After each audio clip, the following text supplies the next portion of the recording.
বাংলাদেশ ও পাকিস্তানের সম্পর্ক দীর্ঘদিন ধরে কার্যত ছিল তলানিতে। দুদেশের মধ্যে দ্বিপাক্ষিক বাণিজ্য কিংবা কূটনৈতিক সম্পর্কের ভারসাম্যহীন অবস্থা মূলত কাটতে শুরু করে ডক্টর ইউনূসের নেতৃত্বে অন্তর্বর্তী সরকার গঠনের পর থেকে।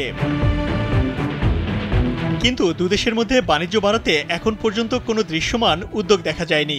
বিশেষ করে পাকিস্তানের সাথে থাকা বাংলাদেশের বাণিজ্য ঘাটতি কমাতে কোনো কার্যকর উদ্যোগ নেয়নি দুদেশই। তবে সম্প্রতি পাকিস্তানের বাণিজ্যমন্ত্রী জাম কামাল খানের ঢাকা সফরকে ঘিরে দুদেশের বাণিজ্য সম্পর্কের সম্ভাবনা ও সংকটের জায়গাগুলো আলোচনায় উঠে এসেছে। প্রশ্ন হলো, পাক বাণিজ্যমন্ত্রীর ঢাকা সফর আদৌ কি দুদেশের বাণিজ্য উন্নয়নে কোনো ভূমিকা রাখবে? শুরুতেই দেখে নেই কোন কোন বিষয়গুলো থাকছে ঢাকা ইসলামাবাদের আলোচনার টেবিলে। দীর্ঘদিন অচল থাকা যৌথ অর্থনৈতিক কমিশন পুনরায় চালু, নতুন বাণিজ্য ও বিনিয়োগ কমিশন প্রতিষ্ঠা, দ্বিপক্ষীয় বাণিজ্যে নতুন খাত সংযোজন, শুল্ক ও এন্টি ডাম্পিং শুল্ক প্রত্যাহার, যৌথ বিনিয়োগ এবং সরাসরি পরিবহন সংযোগ চালুর মতো বিষয়গুলো স্থান পেয়েছে আলোচনায়। ধারণা করা হচ্ছে এই আলোচনার মধ্য দিয়ে দীর্ঘ ১.৫ দশক পর বাংলাদেশ ও পাকিস্তানের মধ্যে বাণিজ্যিক সম্পর্ক কিছুটা পুনরুজ্জীবিত হওয়ার সম্ভাবনা রয়েছে। তবে সেখানে সবথেকে বড় সমস্যা দুদেশের মধ্যে বড় অঙ্কের বাণিজ্য ঘাটতি। পাকিস্তানের পররাষ্ট্র মন্ত্রণালয়ের ওয়েবসাইট থেকে জানা যায়, ২০২৩ সালে পাকিস্তান বাংলাদেশে $৬৫০ মিলিয়ন বেশি পণ্য রপ্তানি করেছে, আর এ সময়ে বাংলাদেশ থেকে তারা আমদানি করেছে মাত্র $৬৩ মিলিয়ন পণ্য।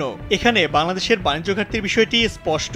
ফলে দুদেশের মধ্যে বাণিজ্য বাড়লেও তাতে বাংলাদেশের কি অর্থনৈতিকভাবে লাভবান হওয়ার কোনো সুযোগ আছে? বাংলাদেশ ও পাকিস্তানের মধ্যকার রপ্তানিযোগ্য পণ্যের তালিকায় দেখা যায় দুদেশের রপ্তানি পণ্যের ধরন কাছাকাছি। পাকিস্তানও গার্মেন্টস, টেক্সটাইল, প্রসেস ফুড উৎপাদন ও রপ্তানি করে। বাংলাদেশও অনেকটা কাছাকাছি পণ্য রপ্তানি করে থাকে। বাংলাদেশ ও পাকিস্তানের বাণিজ্যে আরেকটি বড় সমস্যা হলো সরাসরি পরিবহন সংযোগের অভাব। পণ্য পরিবহনের জন্য শ্রীলঙ্কা বা সিঙ্গাপুরের মতো তৃতীয় দেশের বন্দরের উপর নির্ভর করতে হয়, যা পরিবহন ব্যয় বাড়িয়ে দেয়। এর ফলে একদিকে যেমন ব্যয় বাড়ে, তেমনি সময়ও লাগে বেশি।